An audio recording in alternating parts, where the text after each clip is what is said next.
Na unyanga kaSeptember inyanga yazwa ngoMandulo inyanga yokubungaza ke amagugu namasiko kuloke izwe laseNingizimu Afrika. Mningi ke imbungazo eyenzeka nangayo ke lenyanga kuhlanganisa nawo ke umkhosi womhlanga ngenhloso ke yokubungaza ke noma ke yokulondoloza zona ke izinto zamasiko. Kanti ke ukukhuluma kabanzi ke ngayo ke inhloso yalenyanga nokubheka ukuthi ke sisahambisa ngendlela eyiyona yini kuloke izwe laseNingizimu Afrika. Kuloke uhlelo lethu namhlanje sinayo ke inkulumo naye ke osolwazi ke kuzona ke izinto zamasiko phecelezi cultural aspect. Okuyena ke usolwazi uMusa Xulu omsungula phinde futhi akuyena ke umqondiswa ke inhlangano esebenza ngokungenzi inzuzo yazwa ukuthi ke indonsa yesizwe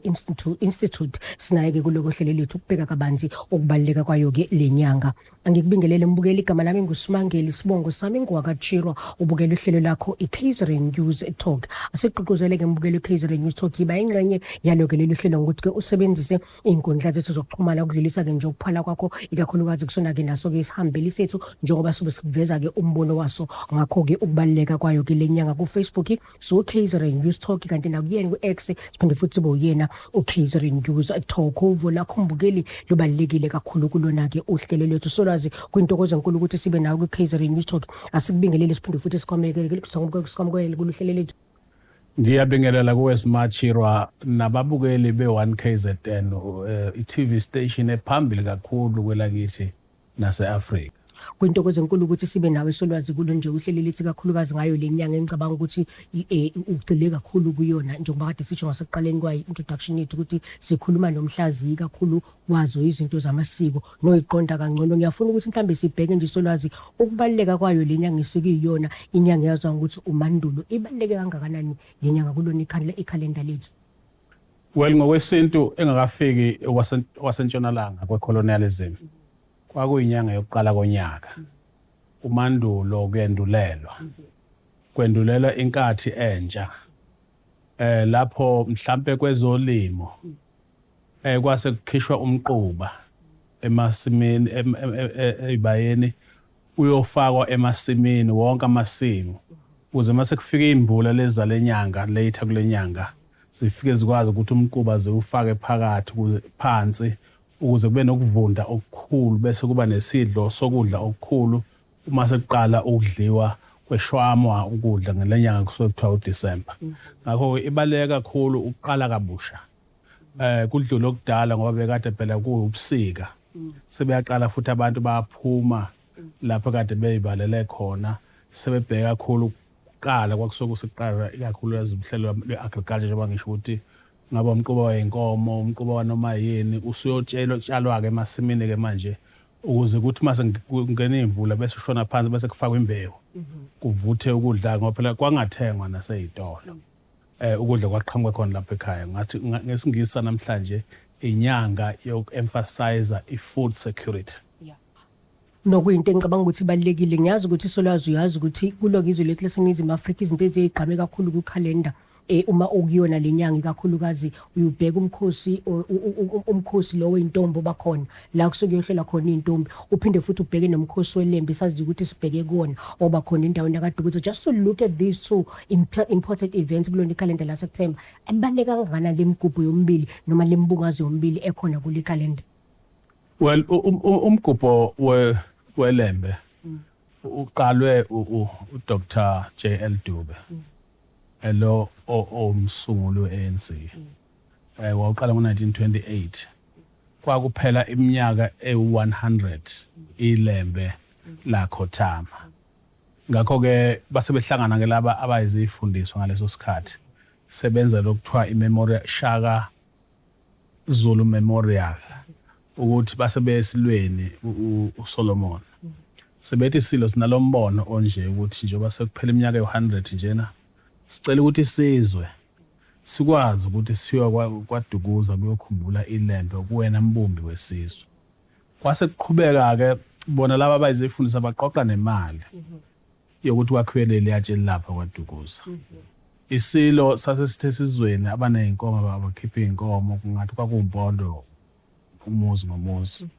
njengoba lize lavulwa ngo1954 selivulwa inkosi uChief Albert Mthule kanjalo uyena wayesikhulumi ngalelo langa kanjalo nesilo uBhekuzulu uMC wangalelo langa kwakuyiNkosi Mangosuthu Buthelezi. Kwaqhubeka njalo ukuthi njalo maku24 September kuthe maseqala uhulumeni waKwaZulu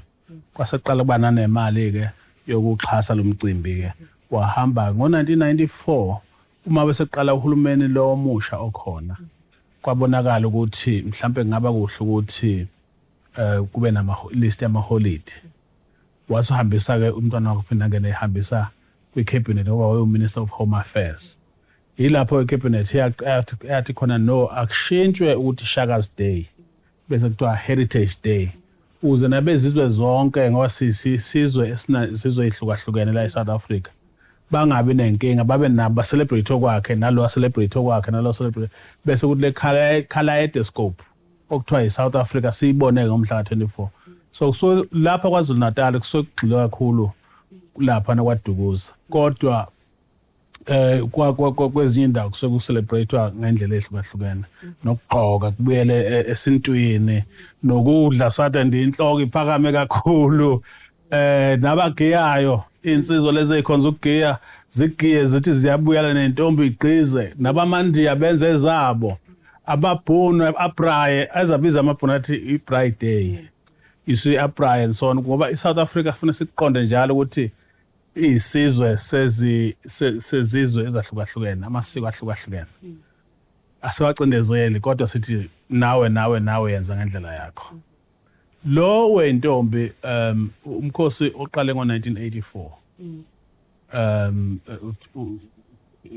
uNdunkulu uQueen Manthombe waqala lapha na eNyokeni ngikhumbula mina ngiqala ukufika kuona ngo1988 ngenza imasters ye-ethnomusicology kuthiwa anthropology of music ifocuse emasikweni esiZulu ubukhosi structure sabo nomlando okuthiwa i-cultural history wesiZulu so ngafikela khona wangemukela umntwana waphinda ngena ngisesilweni bajabula kakhulu ngoba lo mkhakha lo obokade wenziwa kakhulu abelungu kwaqhubeka lapho intombi zayisaba 100 mhlambe emaziningi kuthiwa zi200 kuba ulayini owodwa nje lapha esibayeni eNyokeni amantombazane esinela khona imost kwakuwamantwana basendlunkulu makuthiwa njengoba ngisho makuthiwa 200 bakusuke kukhulu kakhulu kwaqhubeka lokhu sihambela ke sengifisa eDurban Westville sasiphuma nemshini njengoba niphethe imshini nje nesiyo recorder ngalezo ikhathi o1990 bani kuthema seku1994 uhulumeni omusha waba neinterest ukuthi lo mkhosi so chaza sithini kwase kuthola bekunenkinga yesifo lesi sikuthiwa ingculazi kwase kuvela isilo ubhejane ephuma esiqiwini esethi no ufuna ukusebenzisa lo mkhosi womhlanga ukuaddressa indaba yokuspreada kwe-HIV and AIDS ukuthi kucreate i-awareness emantombazaneni ukuthi awuhambe ulala nje into yayinhle ngaleso sikhathi ukuthi kwakuthi kufocus emantombazaneni bese kuthi ngoDisemba kube nomkhosi futhi okweshwama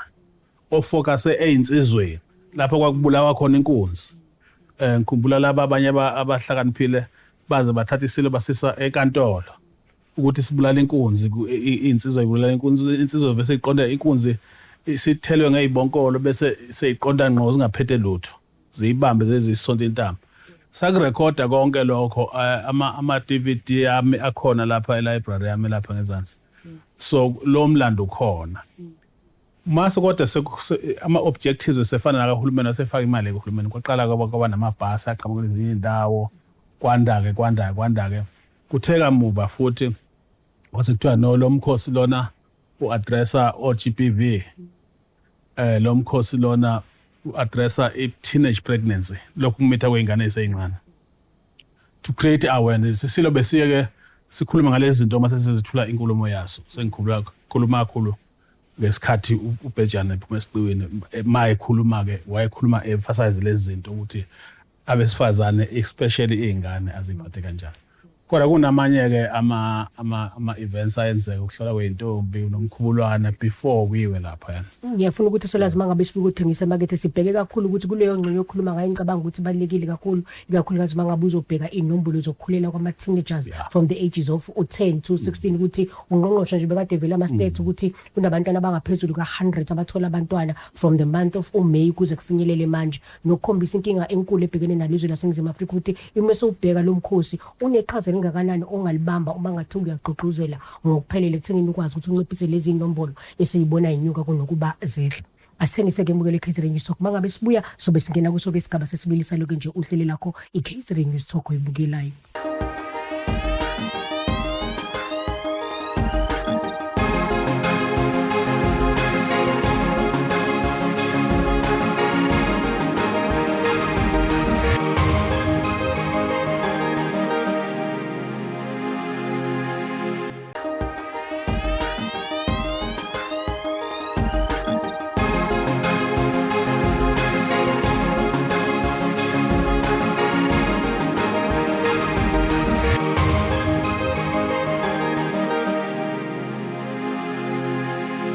Asikubingelele mbukeli sikwamkeleke kusuka isigaba sesibili nalapho esinayo ke ingxoxo ekhethekile naye ke uSolwazi kuyena ke uMusa Qulu ovela kuyona ke inhlangano esebenza ngokugenza inzuzo yazwa ukuthi ke Indonsa Yisizwe Thing Institute. Just to correct myself there, sinayeke kuluhlelo lethu ukubheka nje ukubaleka kwayo ke inyanga esibiyona inyanga kaMandulo nokuyinyanga egqugquzela kakhulu ke izinto zamasiko kanjalo namagugu kulona ke izwe laseNingizimu Afrika. Sikhuluma naye njengochwepheshe ke kona ke nje izinto zamagugu ukubheka ke uvu lakho ukuthi ke ibaleke kangakanani lenyanga nokubheka ukuthi ke sisaqhubha ngakho yini uma ngabe kuza kuona ke nje ama celebrations noma ke imigubho ebakhona kuyona ke nje lenyanga. Ngiyafisa ukuthi sibheke la Solwazi ukuthi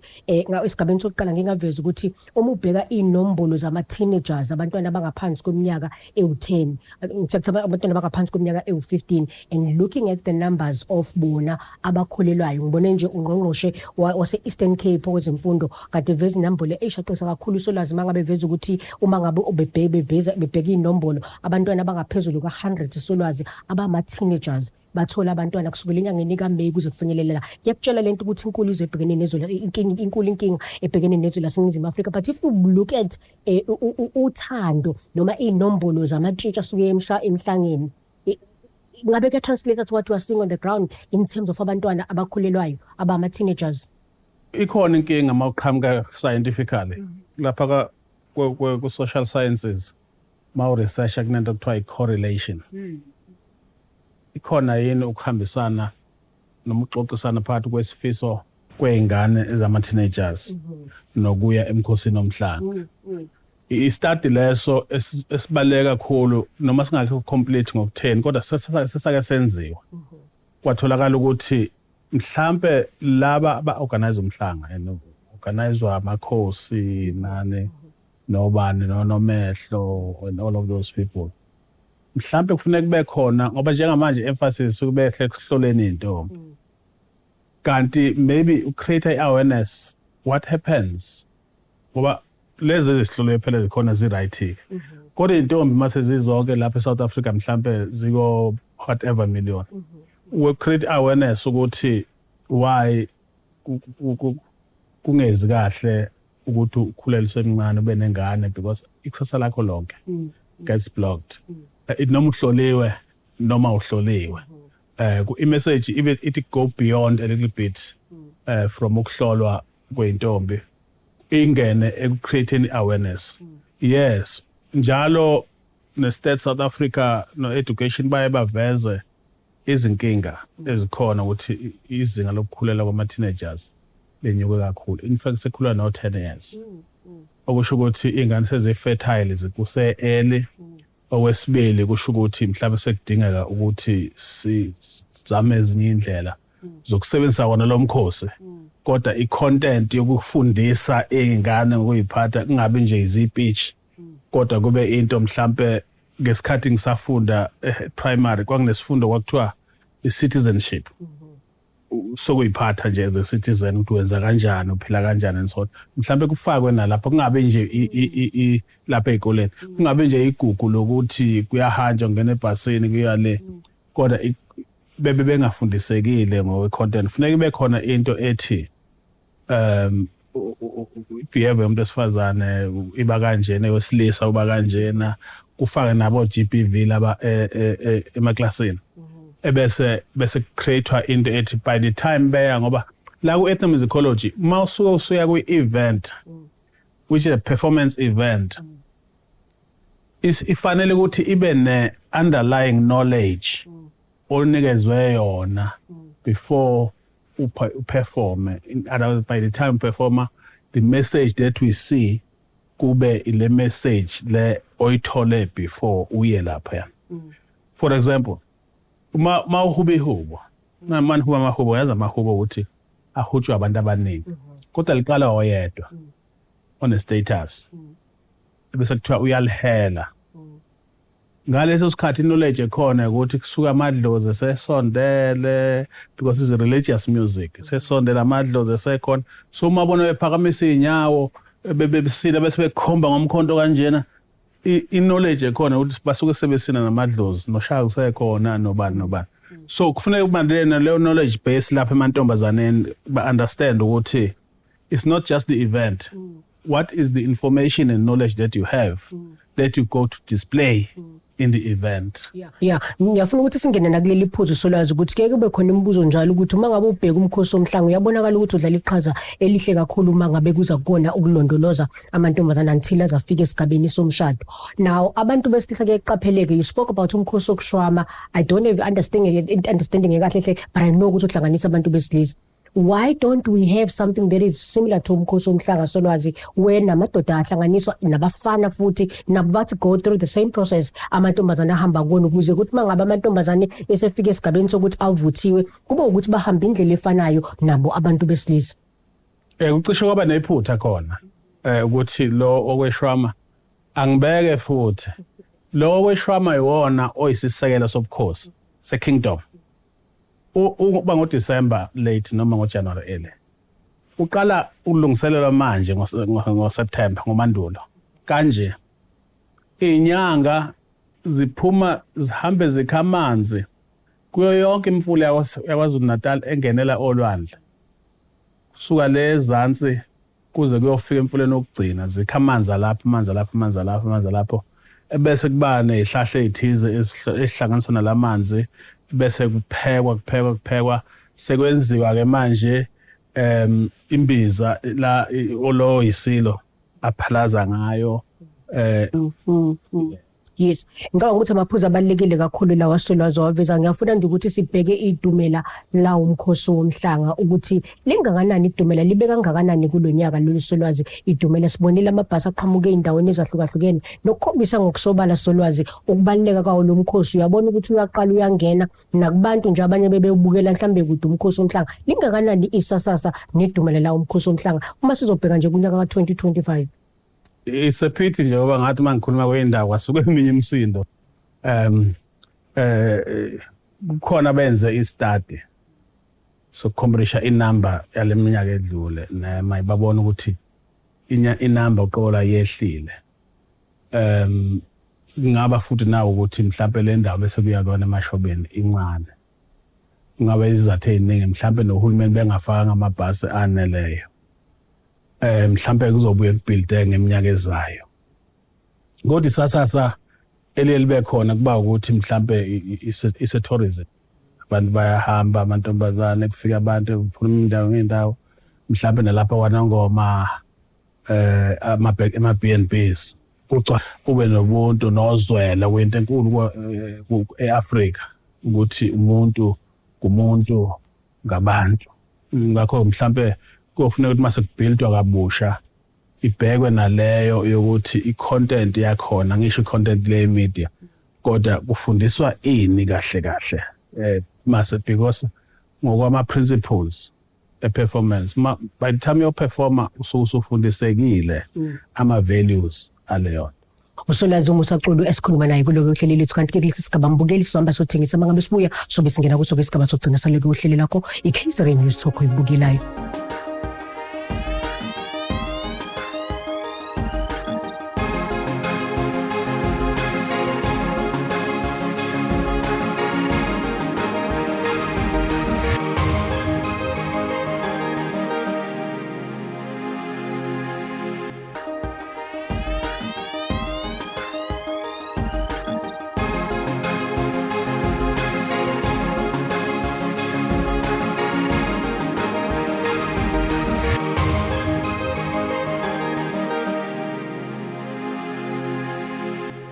Sibingelele imbukeli sikwamukeleke kusoke isigaba sokugcina saloke nje uhlelo lakho olidlala njalo ngolesibili isikhathi esisodwa u7:30 kwintandokazi kamabonakude wakho okuyi1 KZN TV kanti on DStv we are channel 261 uyakwazi ke ukubona ke kusuka nokuhlala kwalo lonke ke nje lolu hlelo njalo ke ngolesibili kanti ke makuthi usanda kusijoyina angikukhumbuza ukuthi ke kuloko uhlelo lethu sanjele uyena ke uSolwazi uMusaculu ovela kuyona ke inhlangano esebenza ngokugenza inzuzo eyazwa ukuthi ke Indonsa Yesizwe Institute sikhuluma naye ke sibheka ke ukubaleka kwayo ke inyanga kaMandulo okuyena ke uSeptember ngaloke ulimo lwesilungu. Ngiyafuna ukuthi sibheke la Solwazi ukuthi ngithinta nje indawo ngasengxanyeni yokugcina kohlelo lethu ukubheka ukuthi kwamanye newspapers wewezwakala Solwazi ukhala ngokuthi uzizwe usungasaphephile. Siyazi ukuthi kube khona inkulumo ebekhona egcina ithinta igama lakho Solwazi. Mhlambe nje ifisi ngadlula lapho bese siqhubekela phambili. Yeah, well ilezinto oyabona ukuthi mhlambe awungakhulumi ngazo kodwa ngoba kwaba nokuningi ungaqonde kwaba nokukhuluma nje okwenziwa ubayede isilo esikhona manje out of the blue nami ngangibuka iTV awubeza sengishiwa ngisho kodwa ke ngakuthatha ukuthi hayi kusho ukuthi khona into enkulu mhlambe ekhona no SABC naye wahlaseleka impela sengezwe kamva ukuthi ingoba ngathi uma beshiya le ndawo leya eyakhiwe ngo152 million ekwa esenyokeni ngokwakumbuzo lo wabuzo SABC ukuthi ethi kunezikhalo eziningi ukuthi bashiye kanje sebeyahamba baya le koqala phansi kanti lento le ndawo besilungisa ngemali engaka uthini umbono wami from a financial management position ngase ngithi no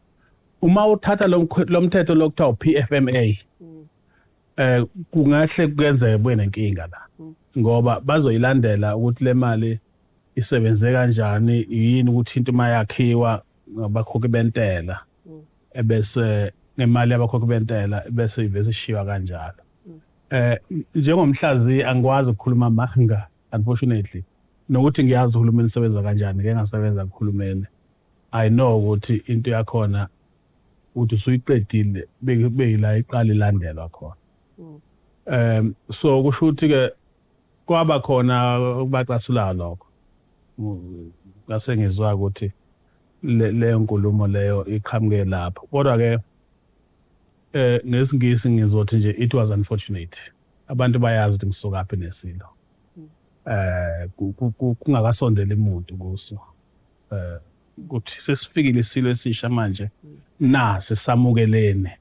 sikanje ukuthi singene kanje ebukhosini nani ngiqhanya kakhulu ngalokho ukuthi ngakwenza futhi ngesibindi ngoba kwangakasondelwa eduze ngesilo abantu besaba ukuthi ayi uqhamuka phi ke lona besho yena lo sona ke silo so kuthema sekwenzeka lokho ngathi kushokha kancane yabona yeah okay in public all right kodwa kubutheka mvaza qala za phone insizwa sithi cha sesitholile imali ukuthi siyaqeda kuthiwa siqede ngawe emhlabeni enye nje iyaqhubeka yafona sengisemaphoyiseni ngase ngithi amaphoyiseni awalalele izisho ukuthi kuphi ayuthathi kalula lezi zinto nakuba samba noJehova thina befundisa kodwa awuyithathi kalula kukhona ukuthi hayi uhamba uqalaza noma uhamba sima uqalaze sikhona ke indlela ke safundiswa zona ze intelligence ukuthi uqalaza kanjani mawuhamba la uhamba khona sifundiswa ngokwemsebenzi sasiyenza kuyo uhulumeni ngoba siyabantu bakuhulumeni so ucheck ubona okay lo behavior kanje all right kusengqondweni ethize kukhona kwesaba nokusabela izingane zami nje you know izingane zami zihlukumezekile man isikhathi eside nalokhu yana kodwa angeke ngiyeke kuba umhlaziyi wamasiko nobuciko ngisho nezenkolo ngisho nomlando ngoba iyona into engiyifundele iyona into nami enginikeza isithunzi phakathi kwabantu futhi ngihlaziya hayi la eSouth Africa kuphela nakwamanye amazwe baye bashayele mina uma efuna ukwazi ngeSouth Africa abamafilimu abobani in the entirety of the scope of cultural domains. Nabafuna ukwazi umlando kwaZulu beza kumina nami kuyangithobeka ngenza ngithobeke lokho. That's why ku difficult ukuthi ngalikhuluma iqiniso ngoba ngizolahlekelwa credibility. Anginanqa nesilo. I think lokho kubalekile. Anginanqa ubayede ebengimemile isimemo sakhe safika kwasho ukuthi ke ngezathu ezithize ngangahamba anginanqa nje. I know ukuthi sisukaphi, ngiyazi ukuthi kwenzakaleni ngo-2023 hamba ngenkosi uya kwaButhelezi. Anginanqa nje nobayede lencane. Ngiyabona kodwa ukuthi kwaba ne-misunderstanding. Phela mangabe kusetshenziswe imali lezi zabakhokhi bentela ukukhuluma kuyalandela. So ngangakhuluma nabo laba seNkulunkulu ngang-addressa umbuzo wawubuze SABC sengikhuluma nama-fellow South Africans. Ngicabanga ukuthi amaphuzu abalekile kakhulu lawa Solwazi sowadlulisile kusona nje isigaba sokugcina saluhlelo lethu. Engicabanga ukuthi umbuzo nje ogcina ngiyophonsa kuwe Solwazi just uku-encourage kubabukeli bethu kubagqugquzela ukuthi ikona kupho ke kufanele ukuthi bakwenze uqinisekisa ukuthi ulimi lesiZulu liyalondolozeka kanjalo nazo zonke izinto zamagugu namasiko ukuthi zigcina ziyalondolozeka ziba sezingeni eliphezulu ebekade zivele zikulona. Kunesifundo esisakhayo njengamanje nabanye oprofessor naphesheya ukuthiwa i-cultural economics. Lezi zinto eziningi zamagugu uyakwazi ukuyishintsha zikwenze uphile ngazo. Ubuhlala. Uyakwazi ukwenza njengoba sibona amantombazane lapha emkhosini egqoke kanjena nje buyathengwa lebe buhlala. Uyabona nje mawufika emzini namuphi emizwe eminingi labantu abasebethe ukuthi kuno carpet baseTurkey. Abenziwa amafema amakhulu benziwa omama emakhaya. Bese benza imali kanjalo. Ngisho ukuthi singafunda kulawo mazwe eTurkey, singafunda eMorocco, nathi ke sisukume lokho esinako athina amakhola atibambisisa lokho nakho. Lokho esinako sikumarket around the world siwuZulu. Ngomuqoqo nje Solwazi mangabe ubheka umnyango kaHulumeni kakhulukazi kusona isifundazwe saKwaZulu-Natal umnotho esikhuluma ngawo ikakhulukazi wezokuvakasha ukuthi ucabanga ukuthi usefikile nesigabeni sokuqonda ukuthi lo mkhakha wezokuvakasha uhlanganiswe nawo izinto zamasiko unamandla kangakanani ekutheni ufike umnotho esifundazwe uphinde futhi ukwazi ukuthi udala amathuba omsebenzi. Uma uzobheka mhlambe izinhlelo ezikhona eziqondene nokuthi mhlambe zifundise kabanzi ngawo lo mkhakha ziphinde futhi zihlomulise nangenkece kulabo bantu abakhona kulo mkhakha. Well, MEC umfundisi uMusa Zondi usekwayikhuluma leyo. Kanjalo nosihlalo weze tourism uDokotela uSibundebele. Usekwakhuluma kakhulu nanami ekhuluma nanami ukuthi singayipackage kanjani lento njengoba uyibuza nje. So ikhona iawareness kodwa kusidependa ekutheni